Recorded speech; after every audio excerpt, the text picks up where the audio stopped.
universal credit.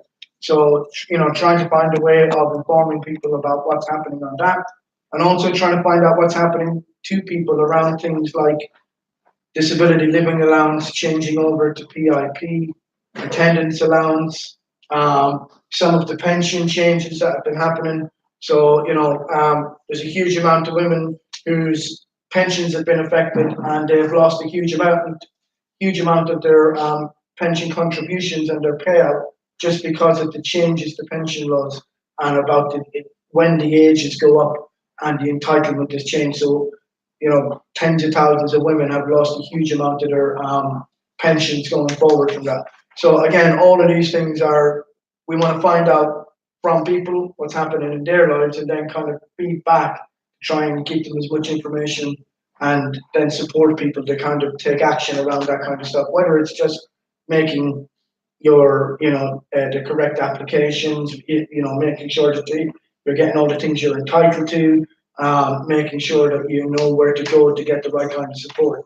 And then if people want to do other things to kind of highlight what's happening, to kind of share the information they've had, to kind of let people know what's going on, then we can organize some campaigns, some other kinds of support as well.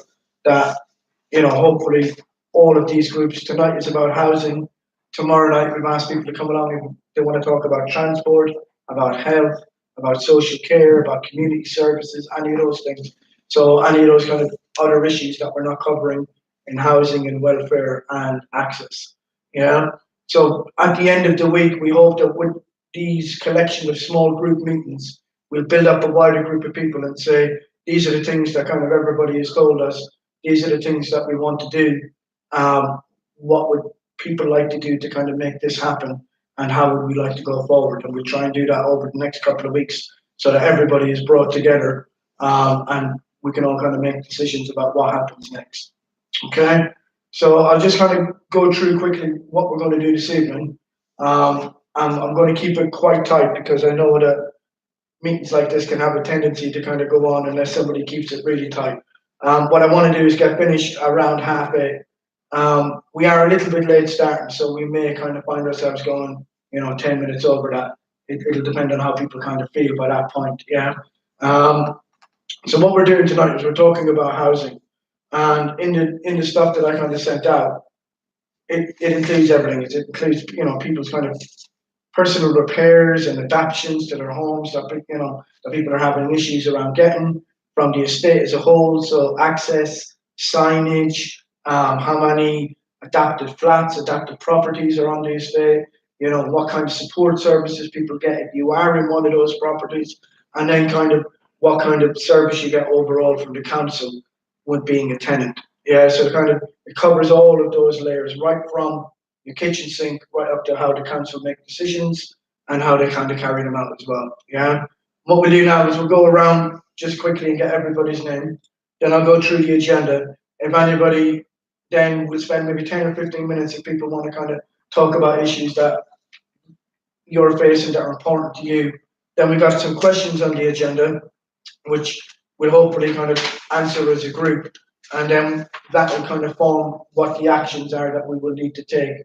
And then we'll kind of close up then at the end and just get a feeling about, is that okay? Is everything kind of comfortable? And what we do with the next steps.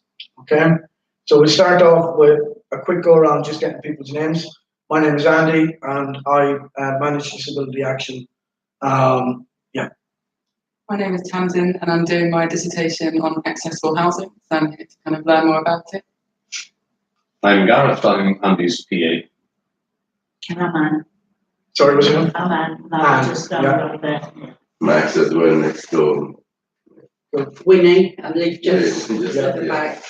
Carol, and I actually live in a housing association property, just off the estate. Okay, nice one. I should do. My name's Asher. Just by the Dean Green. Okay. So I'll quickly just go through the agenda and then we'll kind of open it up then, yeah? So the introductions and the welcome, and then we'll spend the next maybe 15 minutes or so just hearing from everybody here about kind of what the issues are, what their experiences are, good or bad, there are some good stories to be told as well. Then the first question is kind of how do we address what's happening locally? Yeah.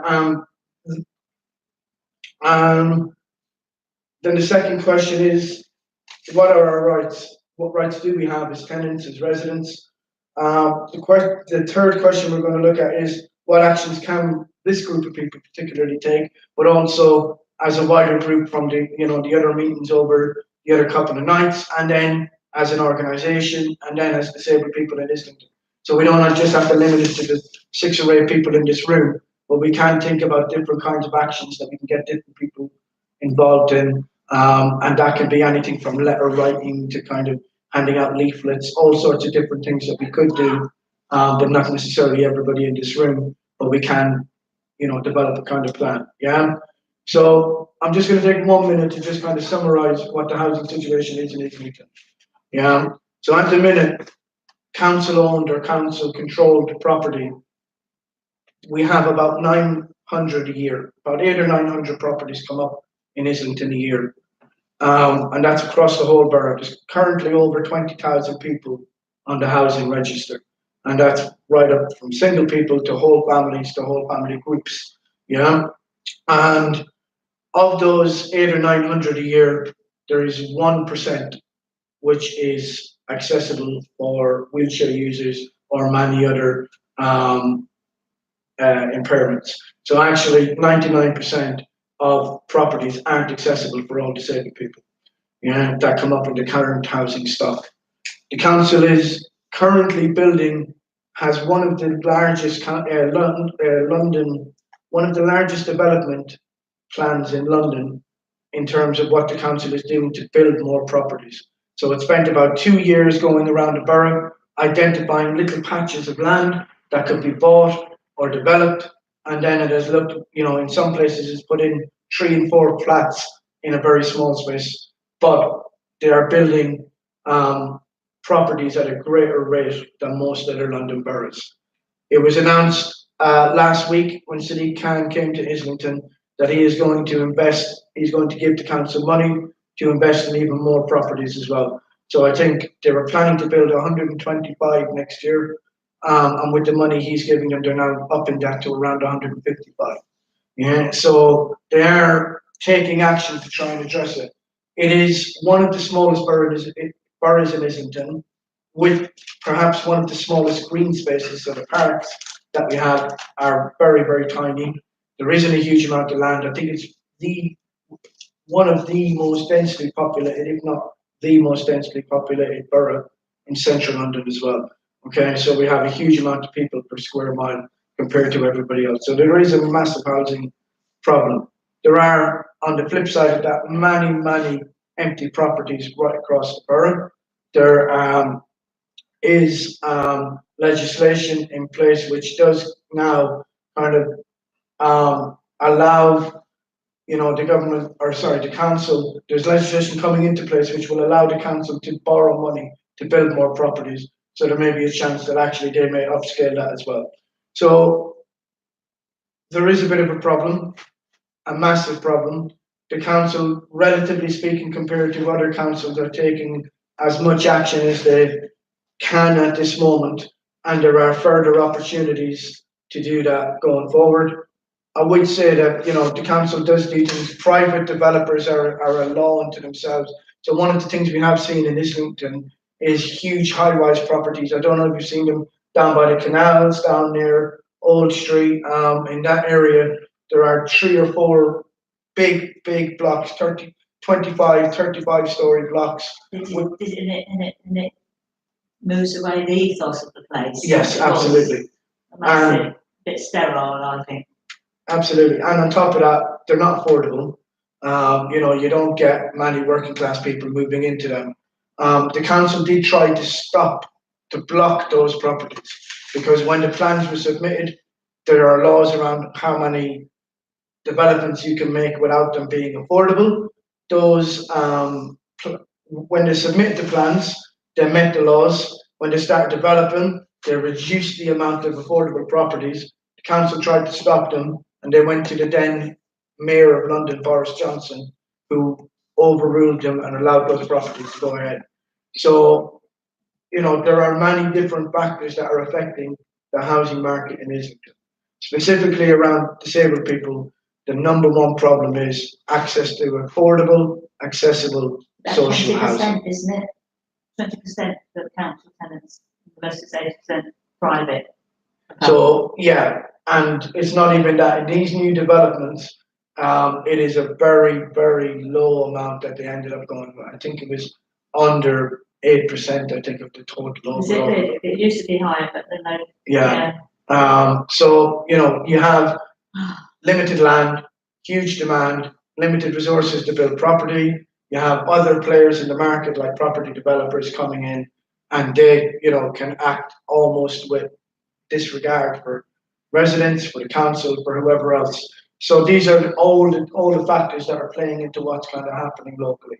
What that means for you guys and for your neighbours, your families, and everybody else in Islington is kind of what this is about. So I'm going to stop talking and kind of listen to you guys for the next few minutes, and you know what your experiences are and kind of what brought you here this evening. Talking about housing, I mean, there's a shortage. They've built new ones down on Dove Road, but they're knocking down the old ones. Yeah. I thought the idea was they were building new homes to create more new homes, but they're knocking down the old ones. It don't make sense when there's such a need for housing. Are these council properties? Yeah. Yeah. And where is this? On Dove Road, at the top of Essex Road. Yeah, Yeah. you know, down by the church, you go across the lights and it's on the right hand side.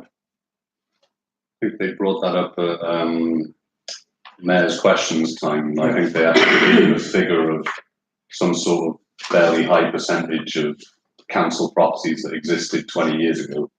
20% of them being destroyed through, you know, spacing out communities and things like that. So actually, although they built 120, they've destroyed 120 as well. So you know. Yeah, that's probably that right. I mean, the way the market was, a lot more than 120 went, and that amount wasn't put back. One of the things that I've heard said in the past is that construction processes and materials have moved on, and design and everything else in the time, particularly with older developments, that the way flats were laid out wasn't maximizing the amount of land that was available. So what I've heard as an argument, I'm not kind of, you know, taking a position of, but what I've heard them say is, where previously we could build 12 flats or 12 homes, yeah, because of the way we can design now, and because we can essentially squeeze 15 if we redesign them, you know, into that same space, but we couldn't add 3 more to the existing 12. We either have to leave it at 12, flatten them all completely and get more out of the space, or not adapt them at all. So this is something I've heard. I'm not sure if that's the case in every single case, but this is an argument I've heard used. I mean, I think the important thing is, if those people who are being moved out, are they given first choice about moving back into those areas? How are those people kind of being supported while This is development exactly what happening? It happens doesn't on the work. Haygate, is, you know, stay in Kennington. The Yeah. Haygate had cleared a lot, there's a big park there now, Yeah, and most of that's private, my daughter It is. lives there. Yeah. And then she got stung twice for the bedroom tax. she got stung for the bedroom tax. Yeah, because she's in a three bed flat, Yeah, so she offered to move down the property. She said, I'll move out, I'm going bed 2 bed. Not available. Yeah. Catch 22.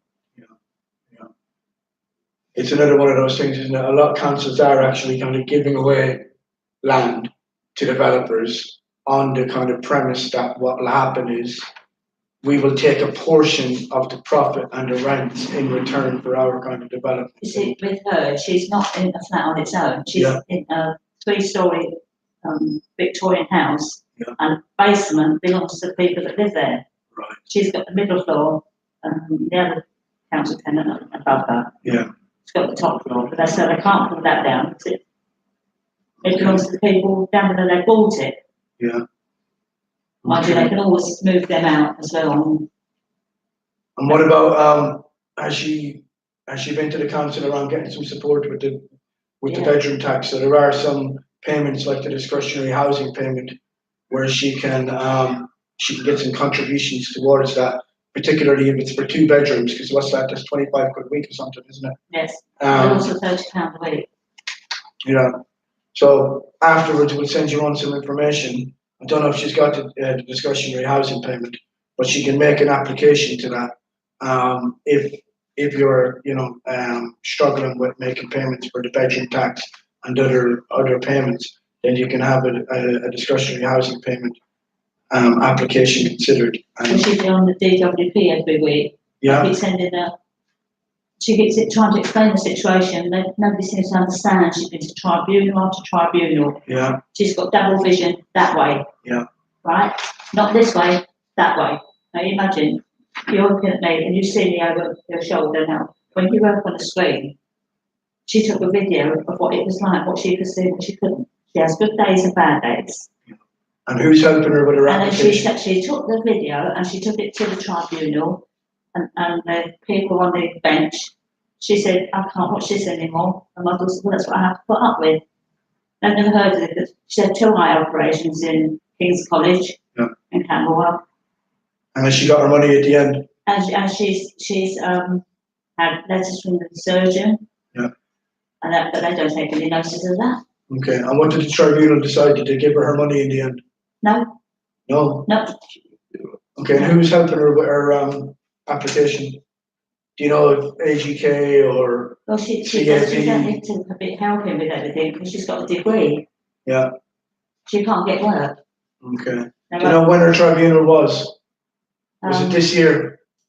Yeah, I think it was earlier this year. That was, Okay. she had to go to court with that. You should get her to contact us because we can help her with that. Like depending on how long it's been since the tribunal. But she's not in this area. She lives in South East London, you see. Say that again? She lives in South East London. Ah, right. Okay. Yes. Okay, there are organisations there to be able to help her as Yeah. well. If she wants, we can find out and put her in touch with them. But, they wanted to send her on a confidence course, but she doesn't need that. She's told them that. And they're going to send her all the way to Brixton. Well, also her local council can give her a discretionary housing payment as well, because all the councils have that ability, not just Islington.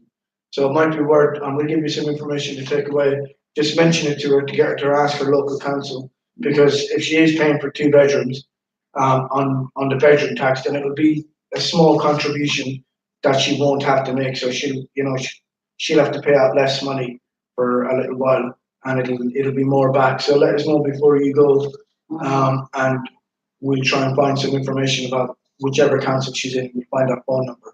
If it And they wasn't can for the talk rest to of her the about the family all housing. helping her, What's that? if it wasn't for the rest of the family and the boyfriend all helping her, Yeah, she'd go under. yeah. And this is kind of She thinks it's like ethnic cleansing. They want to get moved out so they can send it to sell the flat to a private. yeah. Yeah. And what's the experience around here? Kind of what are you seeing? Yeah.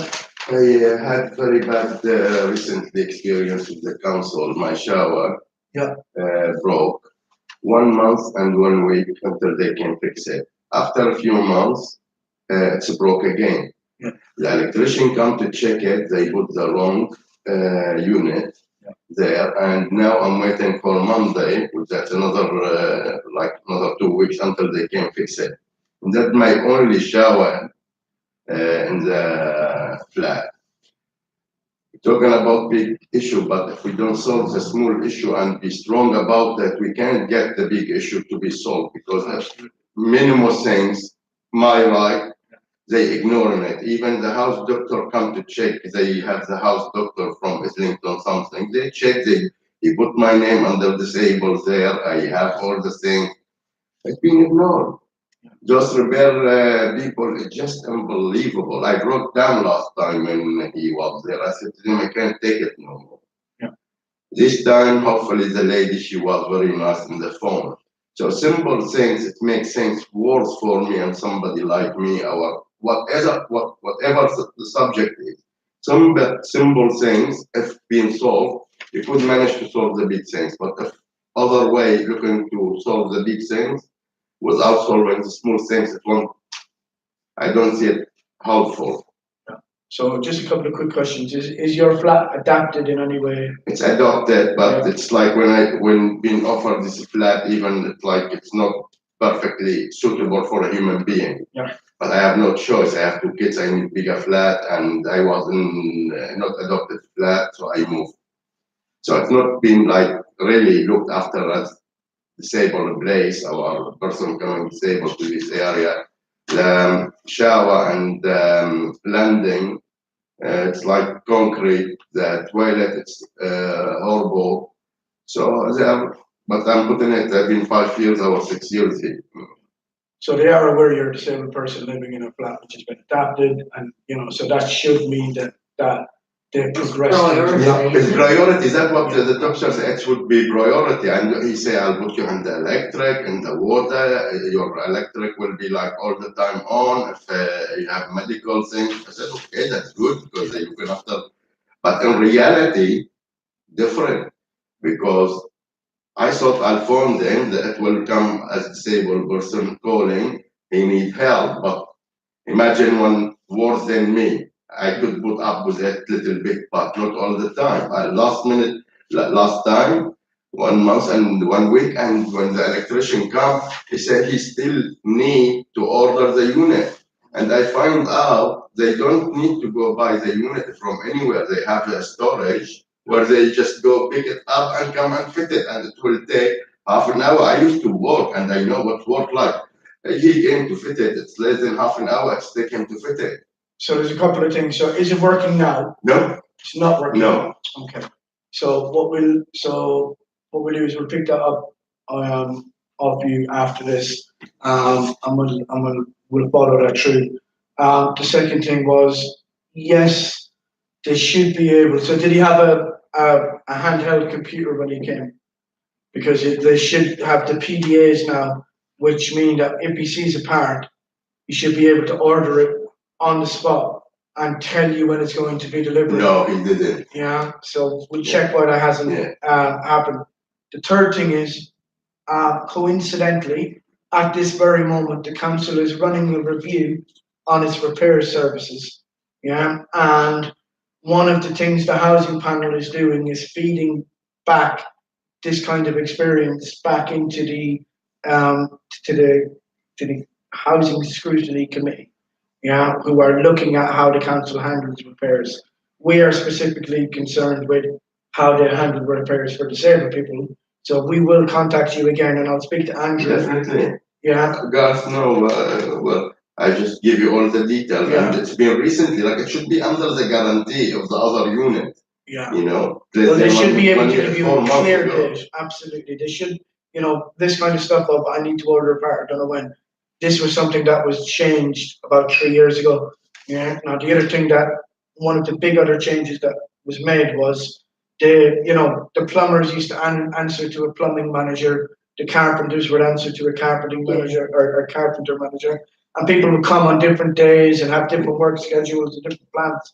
So now each job has a manager who is able to call plumbers, carpenters, electricians, roofers, whatever he needs to complete that job. So there should never be a point where you're waiting 1 month. 1 month for one particular end of the job to do the other side of the job, and for everybody else is waiting on him. That shouldn't happen now because they've changed the system internally, which allows whoever manages your job to pull whatever resources it needs to be able to pull. So again, that's something that has broken down and that shouldn't have happened. So we can find out, we can go through Andrew and the housing panel to kind of bring that up and say this is one of the things, because it isn't the first time that we've heard this kind of stuff. It's an obvious admin issue because I know my mum has issues with her boiler on occasions, and what will happen is 3 or 4 people would turn up with no part and no knowledge of what needs doing, even though 3 people have already turned up, which means that the information isn't being passed. So they're turning up like it's a fresh job every time. So obviously, well, make you know it as well. You phone them. She said, "Oh, I need to talk to my electrician." It's not your electrician that first thing, and he just already been there, and he said what it need to be done. The unit is wrong, and it's already making very loud noise. My children are scared of it. They run out, and you can't have a shower with it it's too loud at night. I can't. I will be shy from my neighbor. It's just unbelievable way even they handling the call and dealing with it. Like, oh, I'll check and I'll come back to you. I left hand And they next never day. get back. And they don't. I phone the next day, and she said, "Oh, he haven't shown up." And last time the electrician is on holiday, he's sick. Can you believe that? Like it's, I'm waiting, and he's sick. He's not show up to work. You just have one electrician for the whole borough. It's just unbelievable, you know. So one of the other options, and it's up to you if you want to do this, is we have councillor surgery here in December. So the local councillor who has responsibility for health and well-being, we have a regular surgery here. The next one is on the 13th of December. Now, what we might want to do is, what's that? I've just recently been to a meeting with all the councillors down at the bridge. You know, it's the place Yeah. where they all meet, and we all had, and anyway, what happened was, we all put our views, you know, me about my signage, you know, with no thing, Yeah. it was in parcels and post and over foot. Yeah. And then going somewhere else. And there were other issues I said about the roads here. Yeah. They're terribly rough. Times I nearly get caught in a rut and I nearly go over. Other people, they said they've got problem with their lift. Every time the electricity breaks down the lift, everybody's freezer breaks down. Yeah. It's all connected. Everybody in the flats, they've got no freezer, no It's like freezer. 1952 It's all all over joined up again. together. One thing goes and everything. Yeah. Good fun. Winnie, Carol, do you guys want to throw in anything? No, you sort of edged on regeneration. Yeah. Well, believe me, when the Marquis was, when the regeneration Yeah. went on, we wasn't treated very good. Yeah. You know, like you said about people being offered to move back. Yeah. Yeah. I don't think it happens, Andy. No. Okay. And considering they wanted us out so badly, the properties that we were offered were in terrible state. And you had no gas meter, did you, Anne, when you moved in your place? No, it was worse than that. The gas meters, we had a whole week where we were in and out trying to strip the wallpaper and that. The gas man came and fitted the meter. And then the surveyor had noticed I had 8 inches of pipe missing above my wall. So we had no heating, no cooking. It was Christmas. I went to my solicitor, shed, right, hotel, eat, give them the bill. I got £2,000 compensation because they should have. And every time I phoned out, it was the week before Christmas, all I got was, well, it's Christmas, isn't it? You know? Not a Christmas for us.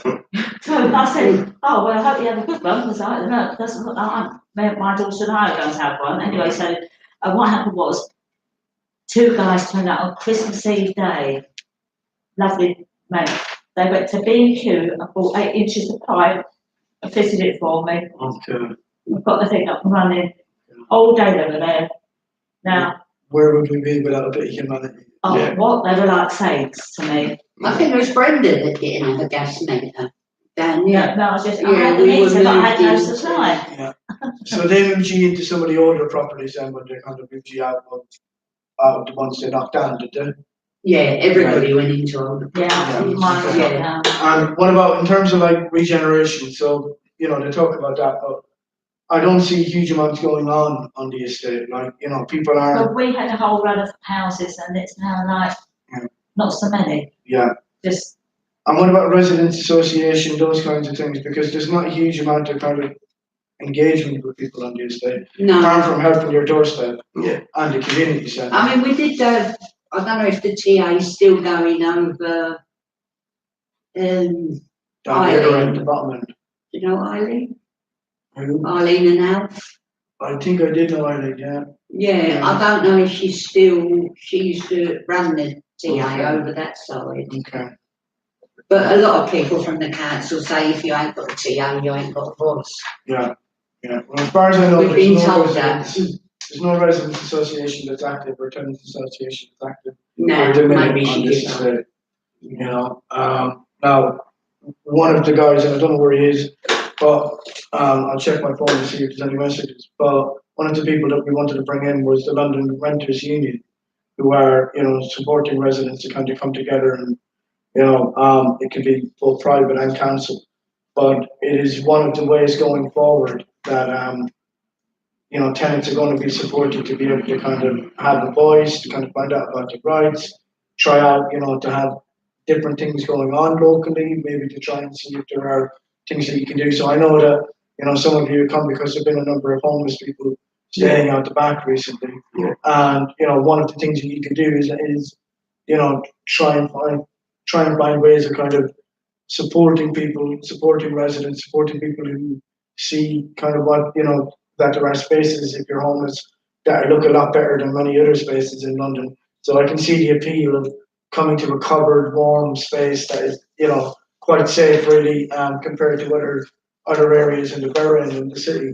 So I can see the appeal of why people are coming here. I understand that has an impact locally on you guys.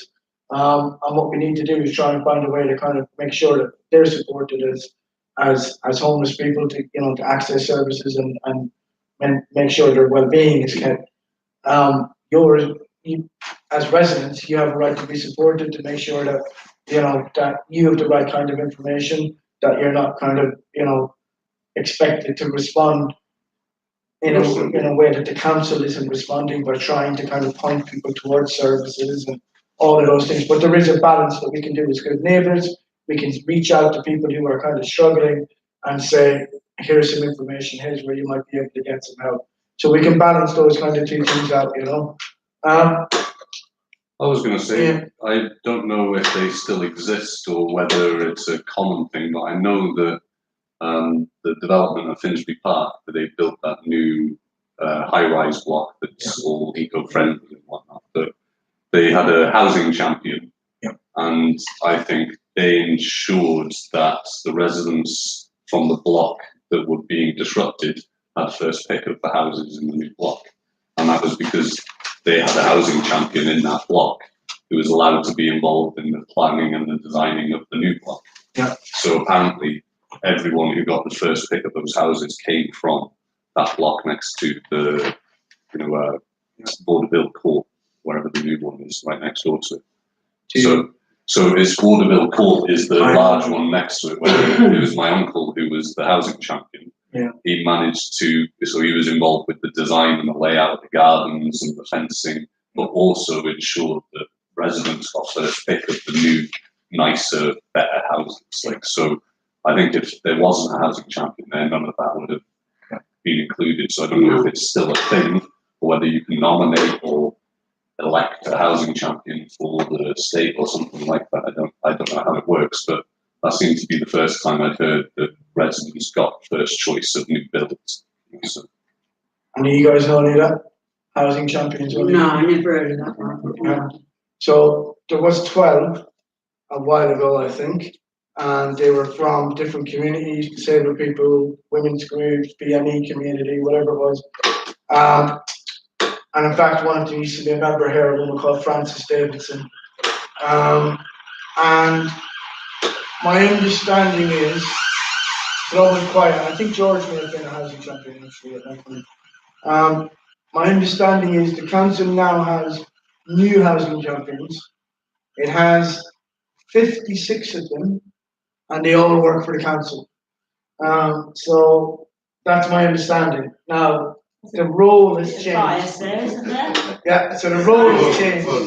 So it used to be people who were active within their communities, who were a representative voice, who had some kind of reach out into their communities, but also access to decision makers. And there was a structure where they could come and meet the council and kind of put people's experiences and the things they wanted to the council. And I think that probably worked too well. The fox has got the keys to the hen house. Yeah.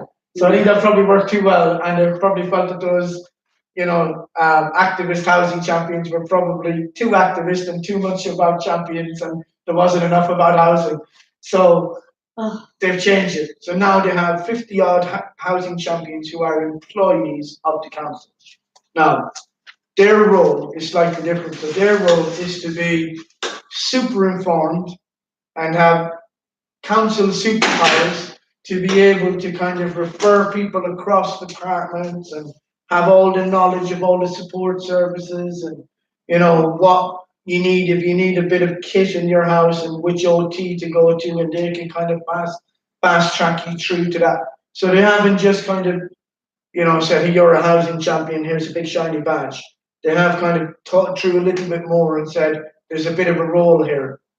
My understanding is that there's only 6 of them trained now, okay, and they're completing training in different things over the next 12 months. So some of it will be in housing law, some of it will be in customer service, some of it will be in disability rights, you know, just so that they have a broad set of training and experiences to be able to go out and do those roles. So I think the full role of the new housing champions is probably towards the end of next year, when we'll see the council kind of wheel them out in front of everybody and tell us all how great they are, all of that.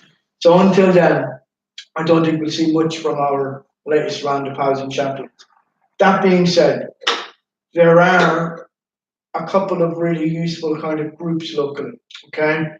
So there is the Housing Disability Panel, which we run, which is kind of the go-to mechanism for disabled people to kind of bring issues up, a bit like what you're saying around repairs, the homeless issue, the kind of, you know, that choice and control thing about where you get moved to, all of those kinds of issues, from tiny little issues to the big policy things. We can take that through to the council, yeah, because we meet them every month, yeah, and we have a lot of engagement with the scrutiny committee, with the people who run housing services. We kind of feed back to them every few months, and then the higher ups on a kind of yearly basis. So we do have that kind of access where we can start to push kind of things through from different ways. There's also a couple of really good local campaigns. One of the local campaigns is the group that came out of the Holloway Women's Prison redevelopment plan.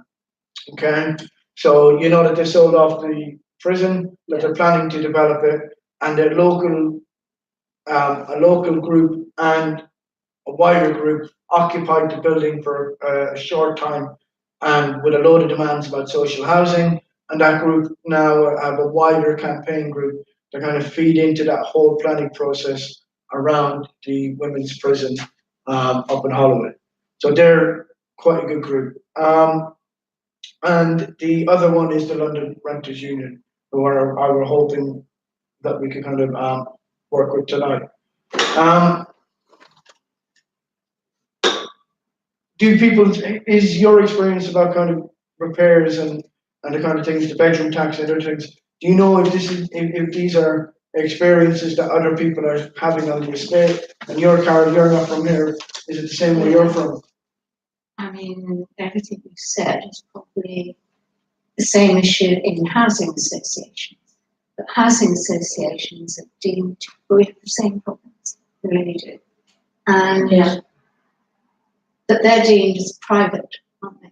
And they're a rule unto their own, they're not. Yes, not the council. But they're also a charity, they're charities and they are social housing. It's a bit of a conundrum. What are they? So they're Now, house, actually, yeah. property dealers, really. Yeah. But I've been, yeah, so actually. The council we have a do group have some too. say over They do, it. yeah, and they some do. Yeah, we have a group things. too, People with Family Voice, because we've been taken out at least twice since I got here. And that started rather like the whole way. It started a group of people to meet to show concern. And because you think you're quite isolated, it's just you, and it's actually shocking, staggering how you're not, and how much this is widespread through London. And we've got meetings now where the same thing with people, and it's repairs. It's the way it's all treated, and it's rents, and these, and with lots of people at work too. It's working people, you know. And they're just struggling. So this is Peabody Family Voice, and we've had quite a few meetings with renters too, private. So you're welcome to have some. I mean, if you're in council, it's probably you can have them welcome as well. My sister's in Peabody Housing. Oh, gosh. Well, and it's a bit of a nightmare and a long story, but.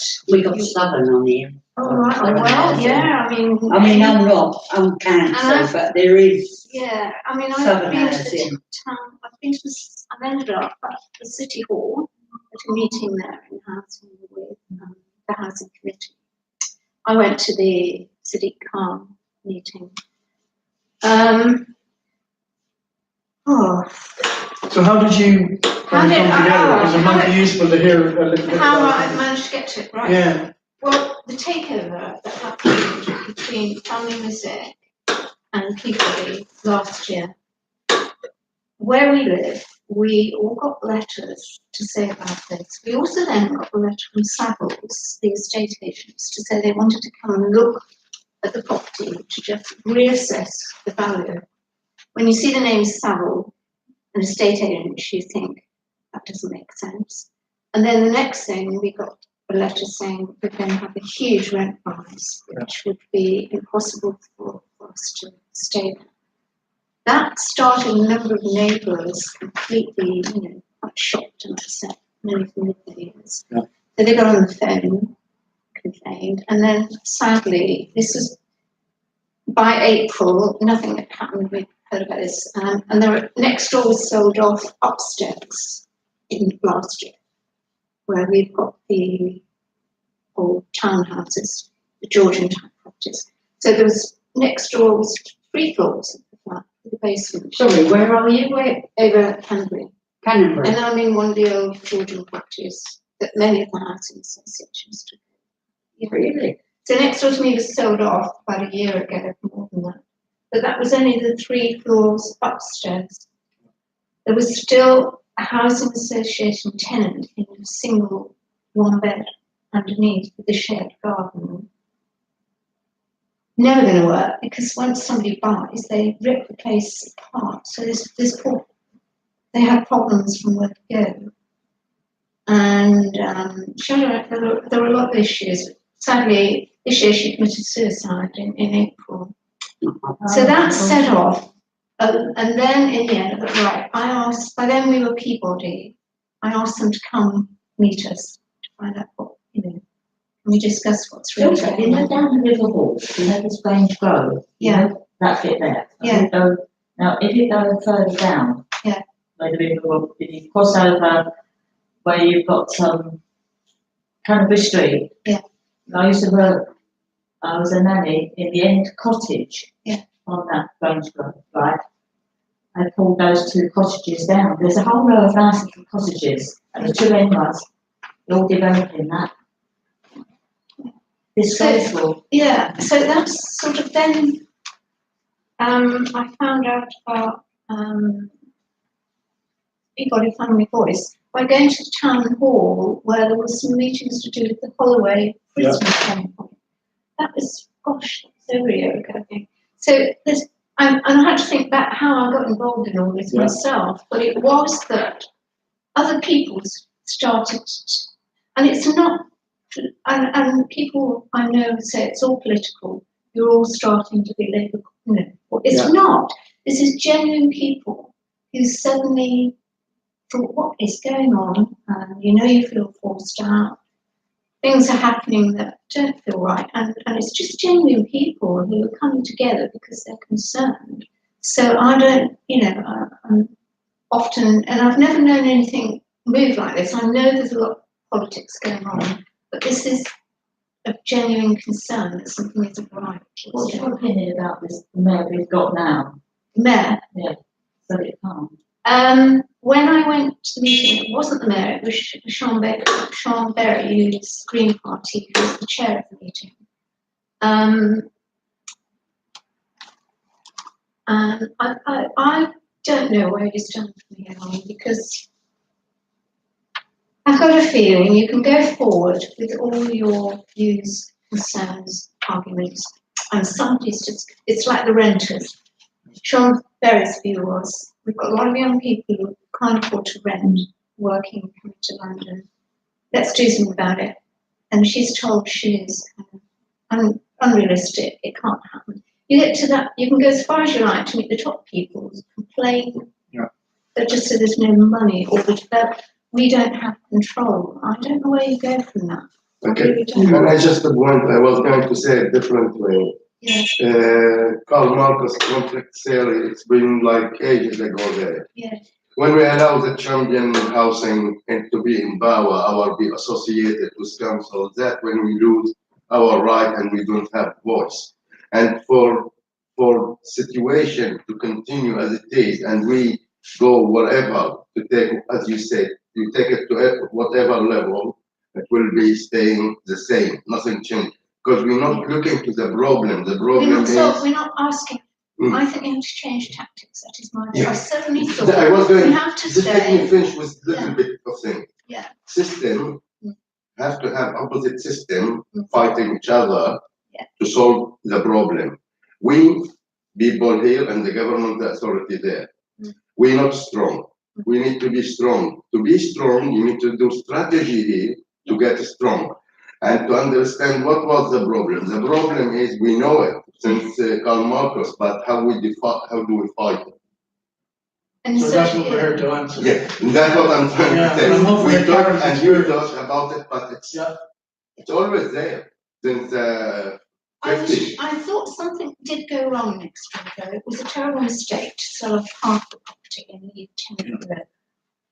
That means that, and immediately, once I'm questioned, I found doors open to me to go to meet people. That's odd too. So something's wrong somewhere because I've found suddenly people do want to meet you, do want to speak, and doors are open to do that. But why? And you think, oh, maybe that something is wrong somewhere. We were being forced out by estate agent letters, and that's illegal if you really look into it. But it's so subtle that you can't prove that that's the case. But it's that fine balance. But then you're right. I think you have to go forward and say, what solutions can we all work towards? Because if we're just going, we want you to do it, then it's not going to happen. Yeah. So I don't know how you go Yeah, forward. well, I want to draw a correlation between something both of you said. Yeah. So something you said was, we have no power. And something you said, Carol, was, as soon as I started questions, doors started opening. So I think kind of both of those things can't be true. You know, we are the real power. That actually when we start challenging, when we start getting a strategy, when we start organizing, definitely will and be in things power. like this, Yeah. then we start opening doors, then we start getting answers to questions, then we start kind of pushing back a bit. So I would say that while it seems like a long way from 6 people sitting in this room to kind of changing things that have a real impact for lots of residents across the island, while it does feel like those two things are very far away, actually, once you start getting out, printing leaflets, talking to people, coming to meetings, having discussions, asking questions, you actually find that you start chipping away at doing all of the things that you need to do to kind of get you there. And as you said, Carol, you're not, politicized, you're not, you're not steeped in the red flag or any of those things, but you're just someone who took an interest, who decided to take action to kind of, to change things. And that's all it takes. Is often it's just that mindset, which is the biggest thing to change, but the smallest action that you really kind of need to take. Because once you change your mindset, actually, I demand power, I demand answers to my questions, I demand to have people stand in front of me and, be accountable, then you can start to see how things will change. You'd be surprised how few people really need to kind of take that approach and feel that power for it to actually become very, very real. Do you remember that a commercial that was on a long time ago? Yeah. Where you had one ant shouting at the elephant. Yeah. It moved. You got a whole army and they all shouted and it moved. Absolutely. That's exactly what it is. And like people think you need thousands of people and loads of money and lots of politicians and loads of newspapers. No, actually, all you need It's a community. is a community of people with a plan and a bit of will. People who are together in what they're trying to achieve, and then a little bit of will to see that through.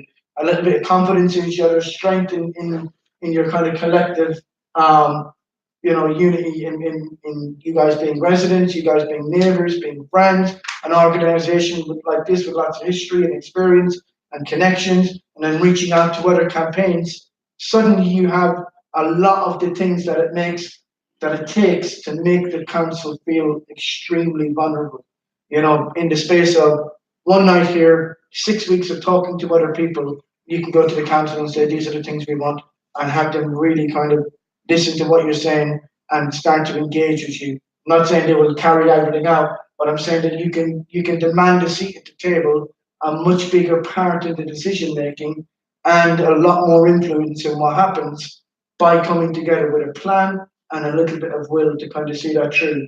Carol has spoken a little bit about kind of the actions that you can take. So kind of, we see it now with, printing off a leaflet, finding out what else is happening, speaking to people in the council, speaking to loads of residents.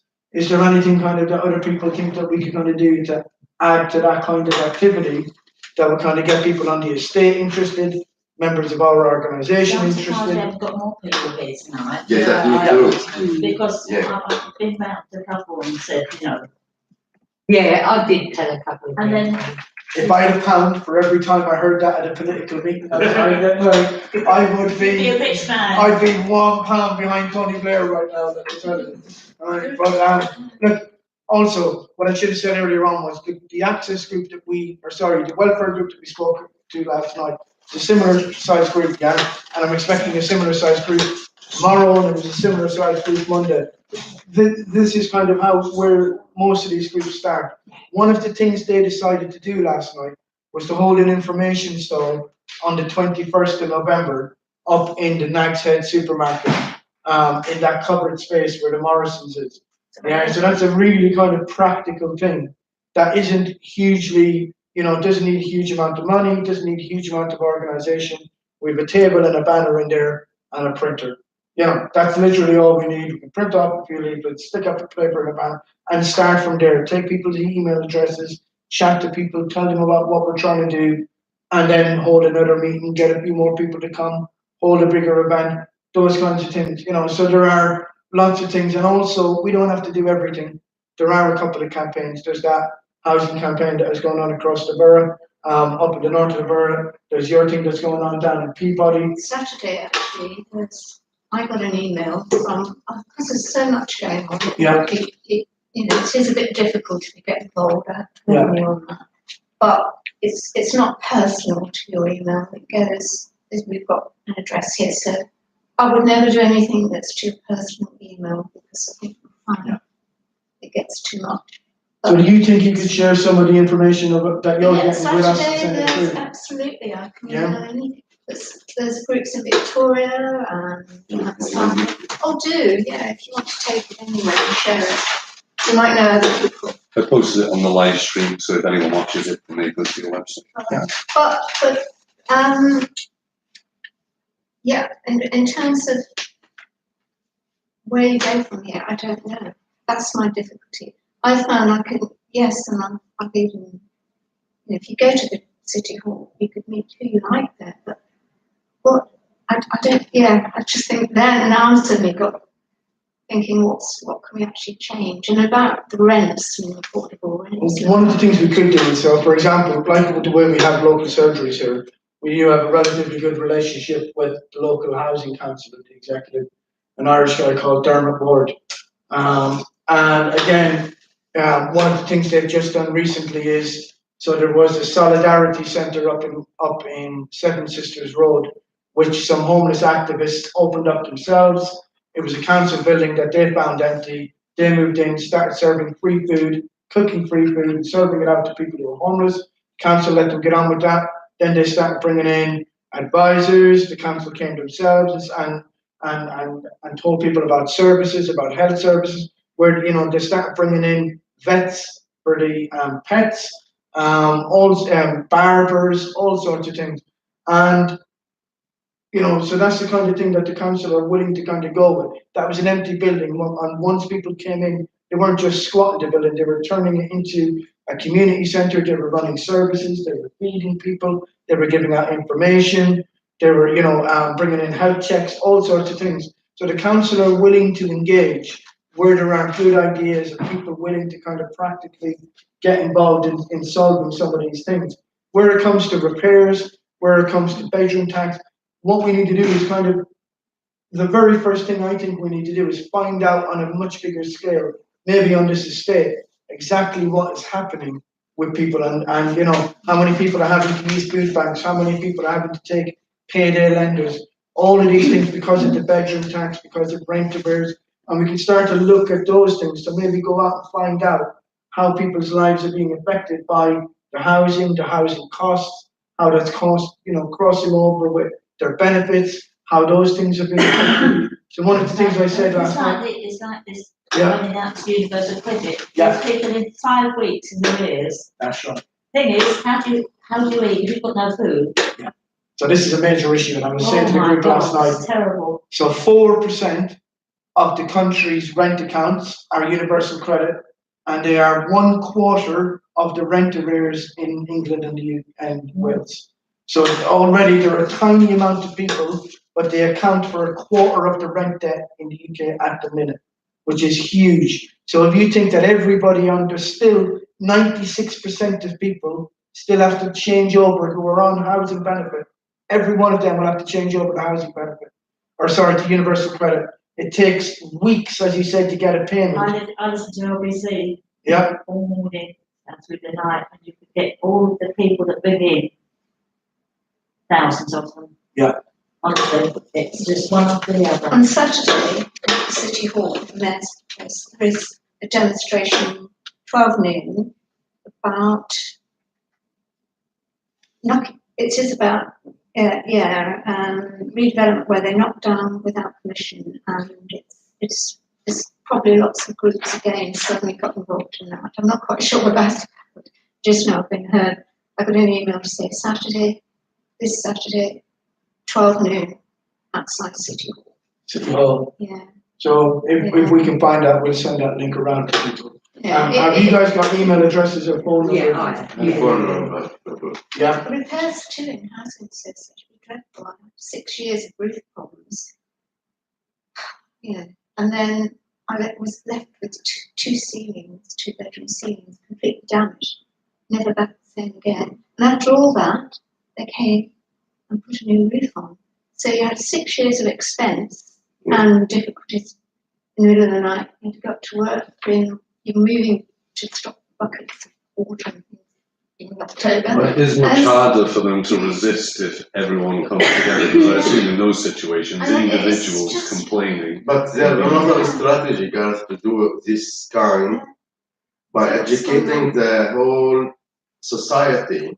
Be kind to others. You will be old. You might get this problem.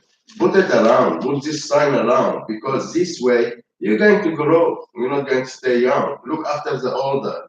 Look after the somebody need help. And our young people need As well, but what we're saying, if we keep talking about it, my opinion, it won't solve the problem, because if you let the voice out, people, they will be with themselves, shy or shame themselves if they don't do something toward old person or disabled person. So how do we do that then? How do we bring that into it? And try to get the council to help with putting sign to say simple things, simple messages. Be kind, you be old later. Yeah. Be kind, you might get this disability. Yeah.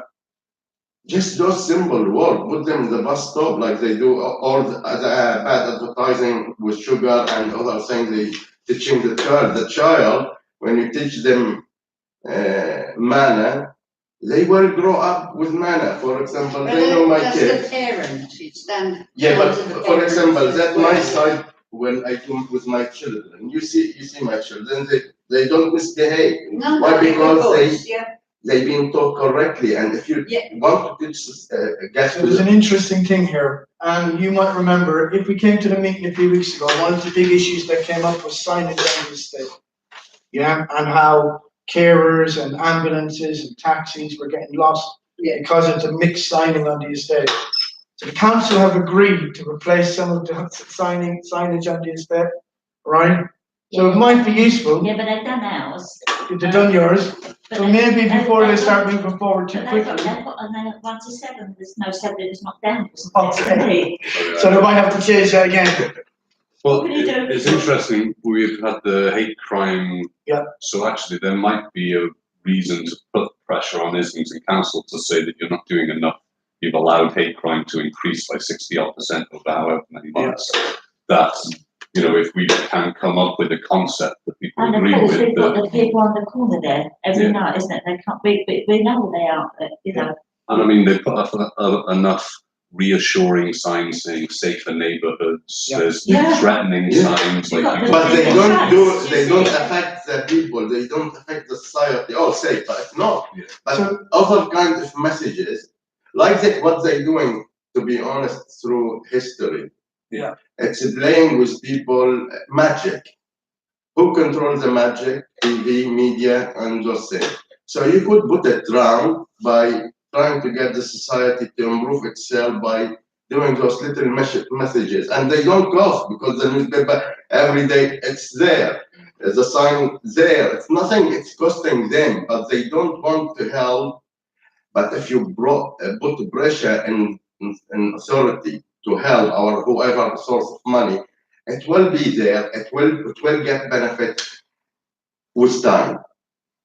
So if they are going to sign, and if they put up new signs, so there's a couple of things, right? They are gonna put up new signs, and you're saying maybe we should play around and see if we can kind of introduce some other messaging onto those signs. Why don't we put it to them and say, let's speak to local residents, see what kind of Yeah. messages would be popular, and present them to the council and say, residents want a different kind of sign up around the borough, and let's kind of start with that. Let's see if we can put it to them. If they're going to be doing it anyway, let's see what they So say. we've got 4 handed walks, that's fun. Yeah, My stuff goes missing.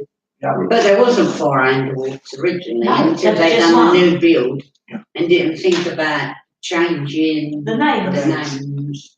And So also, they were all just left. there's one at Cleefane Road, you know that one, it's Yeah. high up on the pavement, and then you've got one over the back of it. Yeah. The sign is on the end of the wall. so with that, and I don't know, it was you or maybe you, with the surfacing that came up with, you know, the issues around kind of people, having to stay outside because of having nowhere to go, no information about services. Do you think that maybe a much bigger open meeting on the estate around kind of the repairs, around the whole kind of what's been happening here, lack of real kind of community engagement, and bringing all these other housing campaigns, maybe your guys up from Peabody, bringing everybody else in, See, getting this- Dermot Ward to come along, maybe we could have a big kind of neighbourhood estate meeting and kind of bring up all of these issues around lifts, electric, surfacing, signage, homelessness, drugs. You're right in the front line here with Dawson. You've had all the stabbings. You've got Rose Bowl down there, which is attracting all sorts of kind of, you know, violence and helium use and all sorts of stuff. Kids need to be supported to be doing other things and not kind of hanging around parks when there's nothing else for them. So all of these things, would it be useful to maybe think about a much bigger open meeting, bring the council along, like you guys said, and kind of start to build a picture of what's happening on the estate and start to kind of see what power you do have. Flex a bit of Years muscle. ago, sorry, Yeah. Andy, years ago, we used to have things called the neighbourhood forum. Yeah, I remember that. And you remember, Yeah. like, you know, people from Bentham Yeah. Court used to come along, people from Dove Road. Yeah. Well, the whole of Canterbury, there was a representative of youth clubs, the elderly. Yeah. And we used to have these big meetings, and then someone was linked up to the housing panel. So it was like a tree with all the arms that Yeah. went out, Absolutely. but they scrapped it. Okay. And that worked. That really worked because it put I felt services, that it was, residents, businesses all in contact with each other yeah. on a regular basis. I felt that it worked well. Yeah. Basically, because if something was happening on Bentham Court, say, the ladies would come along and say, and we knew we was guaranteed that it was going to come to us. So we was, you know, it was like a neighbourhood telephone, really, Yeah. that put people every group that was in the area, everybody came. Yeah. Tenants associations. So that's something we can start to kind of look for the I council to used to support think it again. was worthwhile, Yeah, Why did because they it wasn't scrap just, so they scrapped the social services forum, the mobility forum, the neighbourhood forum. I know All it these was the engagements get cut Lib with the money. Dems. I believe it was the Lib Dems that scrapped the neighbourhood forums, because they Okay. said they were just talking shops. They can just run something, royal family and a lot of rich people. Yeah. You teach their children, king without castle, no king. Yeah. So what's the ideology here? Whatever you're going to build, maybe next time I'll be here, maybe I'll pass away, maybe you never know. To build something, you need to put the first The brick, foundation. yeah, and Yeah. build up from it. Not keep, because I've been to other meetings similar to this. I was activist with the Syrian, because my background Syrian, and it's one solve problem unless you do follow rules. As the royal, like I tell you, system, you need to have system against it with strategy. The strategy, the basic is you need to build something and build in top. Wait until you get strong. Otherwise you get nowhere. I think something that could be interesting, and maybe it's part of the bigger event that you're talking about, Andy, but speaking to Acorn as well, we've done some great work on training local community organisers. Yeah. So I think that could be quite useful. I know they've also done some good stuff on the private rented sector, where they've been, I think it's trying to end Section 21, which is essentially stopping estate agents from renting properties to people on housing benefit, and I'm sure it would be universal credit as well. Yeah. And they've just been using sort of tactics like, mobilising people to go and sit in the estate agents or in the housing association office until repairs are resolved. Yeah. And I think when it's something as serious as like not having access to a shower, I think that could be quite a good strategy that would I think that is something to resolve things. absolutely, yeah. I do think if, You've got to take the soul. any issue that you have, say for example rents, you might have 15 people from a specific Peabody group go and approach them with one individual. They can probably knock you back, but if you had 15 individuals from every Peabody block, it would be almost impossible for them to ignore, because the threat would be maybe we stop paying our rent, which would actually cause an issue for them. If 15 people stop paying their rent, it's not really an issue. That was discussed on our recent, all right, we have a rent strike, Yeah, but there is a lot of, you have to be very careful. it needs to be large enough to And you impact have on to them. actually put the money somewhere, Yes, yeah. because if you stop doing something like that, you're on the wrong side of the legal battle. Yeah, but you do have a right to do it. They intimidate you by telling you these things, but as long as you pay your rent into another bank account, you go to court, the judge will rule on your side, because you have the right to withhold rent. And it's intimidating for an individual, but if you have one lawyer who knows what he's saying and tells 150 people to all do it at the same time, Peabody must react. And it's the same with repairs. You can go in every single day and complain about your repair, but if we have 30 people from across Islington who say, no, you can't tell me this is one-off, because we've all had the exact same problem, and we're not going to leave 222 for the next 8 hours. Yeah, so one of the things you know, we are doing in Muswell Hill, sorry, I said I've got a different hat on, with a campaign network of disabled people, but one of the things that we're doing is supporting them to bring together a choir around universal credit, which will go around to job centres and sing the Christmas carol that has been specially written for the universal credit song.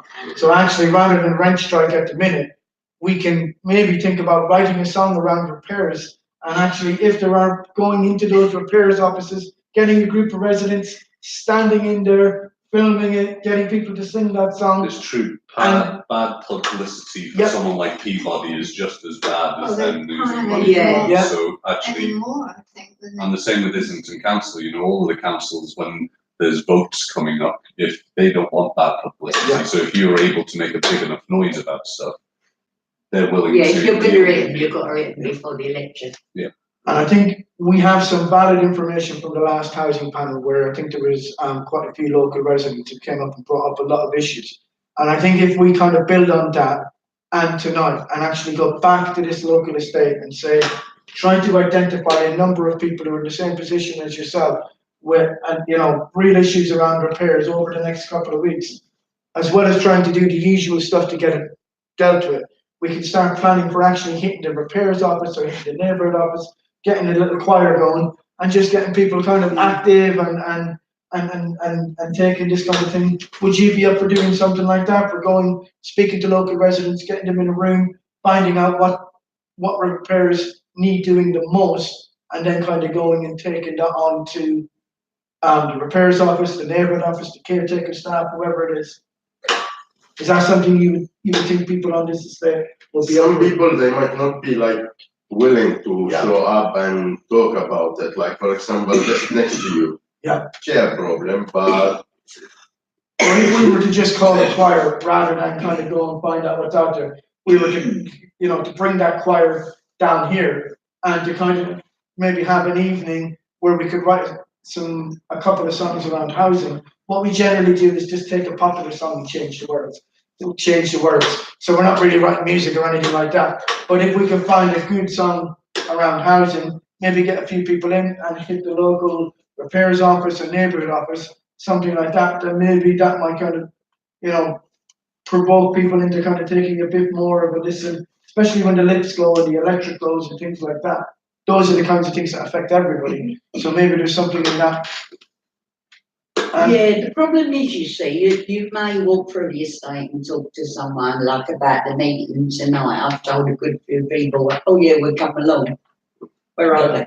I suppose. Yes. How they'd be here. I think along the same theme, if we could endeavour to try and knock doors with a set of questions that would get us enough information to say, do you believe your house is fit? Is your bathroom fit? Is your kitchen fit? And when was the last time you had a repair? And how long did the last repair take? If we ask 100 people across the estate and we find out everyone has had to wait 3 months, no one has had a shower fixed within a reasonable time, boilers always last broken for more than a month, then that's a piece of information that we can take to the repairs team where they can't ignore individuals anymore. We can say, actually, almost every resident has had a complaint. We haven't had one positive remark about repairs from 9% of the population on the estate. So it would take us a couple of months maybe to get to everyone.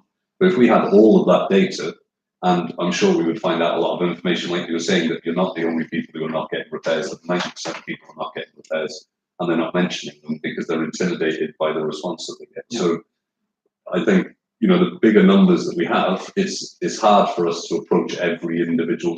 We might get someone their shower, but then we have to spend 3 months getting the next person their shower and the next person, when actually if we can make a big enough shout about it and we can maybe get enough residents out, if we show them that we have a plan and that we have an idea of how we're going to solve things, then actually even just 20 residents turning up at the repairs team would be an issue for them if it was a monthly thing. So, for example, we could even make it accessible for people to send their repair issues to us. And then we could bring 40 repair complaints to the repair team on, or that maybe one of you could be a champion to say that, well, I'm going to bring repairs once a month, every repair, send them all to one email, and one individual dumps those repairs on the desk every month. And then, each individual doesn't need to chase up their repair. Maybe we can, that might be a long way down the line, but I mean that if that there are 3 or 4 people who've got repairs they need, but they don't want to go out and face the hassle, maybe if you can be supported to help those individuals, then, for each one of you that's making a complaint, 4 or 5 people are getting hurt. It can build up slowly.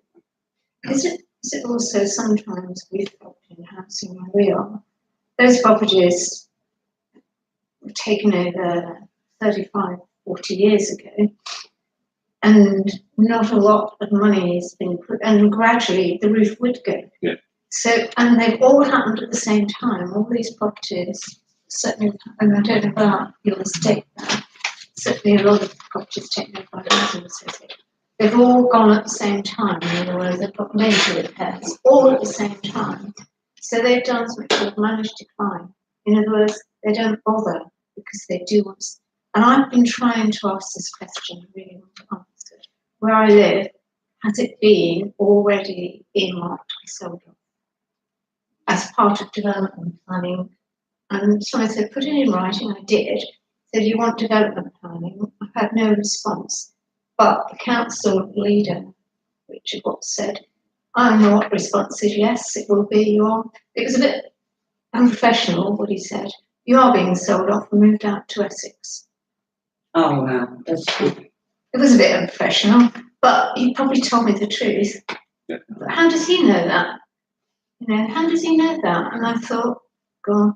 So Go to the Islington Gazette and quote him as saying it. well, isn't it kind of, sometimes, is that what's going on? Is it poor management or is it managed decline? It's a term they have, not bothering.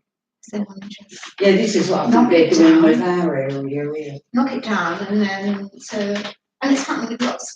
So why, and then so why not do the repairs and then you've got less people need hand them? It might be a bit difficult, probably than temporary. So I don't know. Also, we're going to ask, if you don't think a big public meeting will attract lots of local residents, what would work on the estate? So what would bring people in? Would it be I think an open meeting, you probably would. with the council here and lots of campaigns and Yeah, I think if you got people from the council down, yes. And what about if Yeah, we were to kind possibly. of go and do leafleting? Would you guys kind of maybe do an hour with us and just kind of chat us through the local kind of residents, and then that way, rather than us just dropping in leaflets, if they've got someone that they trust to know, kind of introducing us, it might help us to kind of build on that relationship and get more people into a bigger meeting. What do you think about that? Yeah? Okay. Yeah. Is there anything else you think that either we as an organisation, the estate, or kind of other disabled people in the borough, any ideas about kind of things that we can do to kind of build on that or anything else? I think No, I mean, I think you're doing a marvellous job actually to even, consider like estate wise and all that. No, I think it's a great job and yeah. I think it would be useful, and maybe this is a good way of kind of letting other kind of issues come to the surface as well, but potentially having some sort of online community of the estate, so like a Facebook group. Might not be for everyone, but I think for people that kind of work in the evening or have childcare responsibilities, it might be difficult for them to come to a meeting even if they might want to. Help on Your Doorstep have got that, haven't they? Nikki, she's got an online Does she? group. Yes. And how is it? Are you part of it? Does it feel? I'm not part of it, no. Okay. Well, I've met Nikki before, and I thought she was pretty good. I'm not. Yeah. And so I don't mind. Yeah, I don't mind chatting to her and seeing if we can get something there, and also helping Your Doorstep do regular sort of door knocking and speaking to residents. I think they would be good to chat to. I'm not sure like what their kind of proximity is to the council, but they seem. I think they're pretty good at it. So they're quite independent and they're quite challenging as well. So Yeah, because it's Cripplegate, isn't it? Yeah. To keep that going. Yeah. I'm conscious of the time, it's just 8:30 now. So I'm just going to kind of quickly summarize what decisions and actions we've kind of taken so far. And then kind of if anybody wants to add on to that, then we'll just kind of say what we need to do next and then take it from there. Is that okay? So in terms of Anne, we're going to pass on some information to you about your friend, whatever borough they're in the south of London, to see if you can get some help with a discretionary housing payment. We've got loads of stuff for you around your repairs. So Well, I'm on a pension now, pension credit, so it'll affect me later on maybe. yeah, well, your friend, even if it's on a pension credit, you should still be entitled My daughter. to discretionary housing payment. I'll double check the terms, but I'm sure it should be okay. We're going to make you an appointment with Janet Burgess. We're going to speak to Andrew about following up with the housing repair review so that we can kind of feed that back in. They were very quick to come yeah. put my banisters in either side. Yeah, At least like Andrew Berry. so yeah, Andrew Berry, you know, he organises the carers. yeah, And I said to him, we had a plank of wood up the side, so I was getting up the house and I had to go up the stairs still for quite a while. okay, And then I said, but when I'm able, when the physiotherapist came in, I said, I can't get up because I can't hang on to this plank of wood. yeah, I need something that's round, like a banister. yeah, So I got 2 in for me, it's not a button banister, it's easy. okay. So that they did a good job with the carers, you know, and stuff like that. I mean, look, you know, they do get things right sometimes. And then the physiotherapists come in and the dietitian and that. Yeah. And then I said, I put in the request to get the bloody load done because when I go out with this, I know I need to go over because it tricks, it catches in ruts. Because the aggregate's coming up through the bottom, isn't it, of the tarmac. Well, yeah, but there, it's all, It needs asphalted, all the aggregates coming up. Okay, And it's not, so it needs resurfacing again. yeah, but it's, they're just filling potholes. Yeah, yeah, this is a We problem. went over, she ended up with a big bruise here, and what was it else? Yeah. good, Oh. but they did come round and put all yellow lines Yeah. around. Yeah. And Big then help. never done anything. Well, I'll tell you something. Well, one, I kind of have, were you thinking the same thing? There was a campaign earlier on in the country where somebody went around and drew rude signs on all the broken bits of pavement and road. And the And they got council it fixed. couldn't leave it, so they had to come and cover the whole thing up and resurface. So after they had wrote to the council many times and they wouldn't fix it, they took action into themselves, drew a load of rude pictures on the ground. Council came within 2 days, covered the whole thing up, problem solved. So, you know, it may be something you might want to I've got consider. some I was fancy another guy, he bills. went out and he filled the potholes with his used cat litter. There's another solution. It's about taking the power back. So we're going to sort out your housing repair, put you in contact with Patrick tomorrow, see if we can follow it up, connect you with the housing repair review so that Andrew is getting your story and making sure that that's getting fed back into the people who are listening to it, and making an appointment with Janet Burgess, or in case it's not dealt with by then. But even if it is, to kind of follow up on this and come back and say, this wasn't acceptable. I'm the disabled person whose kids in the house, it's not acceptable. So we need to kind of get that. Did we say we were going to do anything? I can't remember anything off the top of my head. No, because mine was general, wasn't it? Yeah. But we did say, General. like, if you want help with leafleting or anything like that, give me a call. That'd be great. One of the other things that I would kind of, because I know that some of you are concerned, we are going to make sure that when people turn up, they are given information about Streets Kitchen and the other services. The other thing I should have said as well, actually, that councillor, Dermot Ward, has met with the other 2 neighbouring boroughs. I think it's Harringay and Hackney, but I might be Camden and Hackney. But 3 boroughs either side, 2 either side of Islington and Islington, are kind of opening up extra beds for homeless people over Christmas, extra feeding, food banks and stuff like that, and outreach. So if you are finding that people are turning up, not just here, but let us know, because we can kind of put people into that and make sure that they're made aware of what's going on. Also, if you do see anybody who might need to know, every night of the week, Camden Station, 7:30, there's free food for homeless people outside Camden Station every night now. We were going to put that information up on our window when we Yeah. at the back there. See, So a lot of homeless people couldn't afford to get there. Yeah, I know. That's the catch-22. Yeah, and so I think once a week, see, they change, so they have two stalls. One of them is at Camden every night, and then the other one moves around Highbury, We Shoreditch. need a big seat community because they open up Asrams and Okay. they go in, they cook every day Yeah, because I used to live near Southall. okay, yeah, there's a few of them around as well, yeah. Yeah.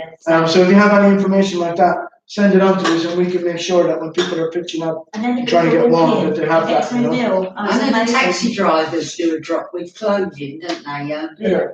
Well, yeah, I see online they're asking for clothing to be taken to Paddington, outside Paddington Police Station. Yeah. and it's distributed to the owners, or they're going out themselves there. Okay. I'll get more details. So if we can, yeah, we can That's brilliant. make sure that people have that up at the back there as well. So yeah, the other thing is we will look to contact all those big, so yourselves, Peabody, any other tenants or residents associations, the housing panel, the campaigns, so the holiday campaign and the other campaign that I can't think of at the moment, but I know what's going on. Try and get all of these and the council into a public meeting. We'll speak to Help at Your Doorstep because they have a bigger venue. We might Yeah, have to try and hold it over there. Is it St. George's Hall? It's not St. George's Hall. Sicker call. What is it? Sicker Sickert, call. that's it, yeah, that's it. Walter Sickert. that's it. Yeah, So we look to maybe hold that and see what the council is saying, if we can get some other kind of organisations and campaigns. sometimes the police, you might not think it, but they do draw in Yeah. a few people, because there's people who've got issues, but, you know, like ourselves, since they. You've seen your community support officer cut here, haven't you? In this area. Do So we have any? I didn't realise they were back. you used to, I think there were 1 of 4 for this end of the borough, and I'm pretty sure they were cut earlier this year or late last year. Yeah. So yeah, you may not have seen much of them, but they were there. Oh, yeah, So no, it's I important, don't, you know? yeah. Yeah, I did know them, because we used to pass each other Yeah. by and say like, but since they put the camera up there. Yeah. The dealing has moved down here. Yeah. You Is know, it down by Woolwich, because you find you can smell it every now and again, there's a wood. It's, you know, the Woolwich. And it's going on. oh, probably, it's probably all the way along the river, I would imagine, because Yeah, it's someone said moved. they've moved On on. our end, yeah. Yeah, so you can smell it over Yeah, there. down right by the pub and the Woolwich, and the bridge going on. Yeah, could be. It's become again. Could be there at this end and at that end. I'm not sure, but that camera seemed to come up in amongst all of our complaints around the rest of the estate, so I don't know whether it was put up by the estate managers or not, but I'll mention it to them, because if they've gone through the effort of putting up the signs with the wrong number on, which I need to write that down on Yeah. 7, and then put a camera up, which all it does is move the voice 100 yards down the road, then it's not really a solution. They spent Yeah, well, hundreds of once they're on the pounds. steps, they're out of view of it, aren't Yeah, they? I've seen people literally stand at the top of the steps, lean up against the wall, because then the camera doesn't hit them. Yes, So they're just waiting And literally even the around the corner. pads all round, Yeah, but you're not. Or on that corner. State of the art, you see, it's too expensive. but you could put one on that corner. I mean, I'm not a genius, but put one on the corner, you can see Where both the steps sides. are. Get the corner, it will get it close. yeah, exactly. Simple as that. Also, there's something about the tree. because Sometimes when- simple Yeah. things. When she walks out of the house, it's pitch black, because that tree, it covers the lamp. Yeah. That needs to be. I don't know why they want that tree right in front of the dustbins. Yeah. It's in their way, and Councillor it quite a blocks bit. out the light. I think they got in trouble for a tree that they did a couple of years ago. So yeah, so they. They got in trouble over the tree outside my house that they cut, and they had no jurisdiction to do it. Okay. When I found out, said, I came home to find my washing line on the floor, because it was tied to the branch. And they cut yours just. They cut, but it's come back up again, because it's very hard. But to they do. need the brooming, you know, Yeah, they So do it's- need. it's- They're supposed to do that once a year, so we can check with Green Space. And We can ask freeze. Green Space about They told me it's every 3 years now. every 3 years. Yeah, and we're on Last year, our for the year this before. It should be season, this when they one. next do the You're in trees, cycle. we're in the next cycle, Okay, apparently. okay.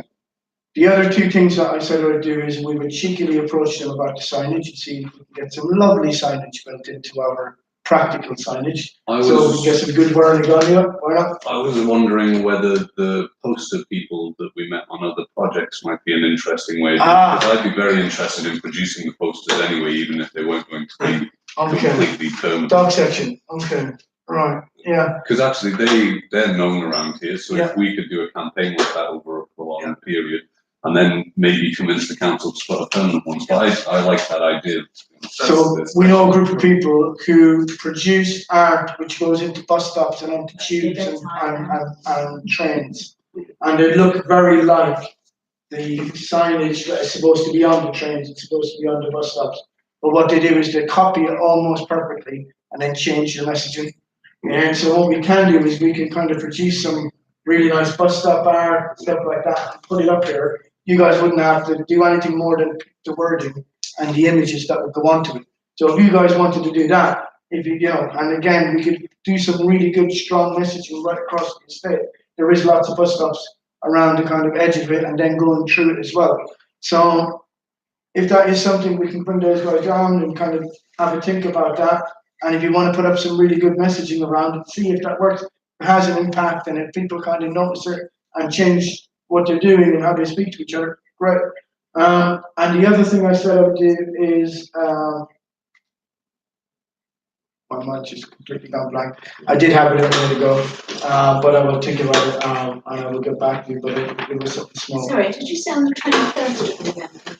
What's that? 21st of November, something. 21st of November, 21st of Wednesday, 1 to 3 p.m. Right. And it's in the Nag's Head supermarket where Morrison's is. Yeah, just in that little bit. Yeah. And we are just handing out some information around what people's rights are on benefits. So universal credit, ESA, KIP, these kinds of things. And just letting people know, because it's really important everybody knows if you are getting housing benefit, you will move on to universal credit. Yeah, so even if you think universal credit is not for you, actually it's not just for people who are out of work. People who are in work on low paid jobs will also get universal credit. So, this is the new form of benefits going forward. It's replacing a huge amount of them. So it is something that's really important that people want to come along on the 21st and join us, because it is directly linked to housing and your rent.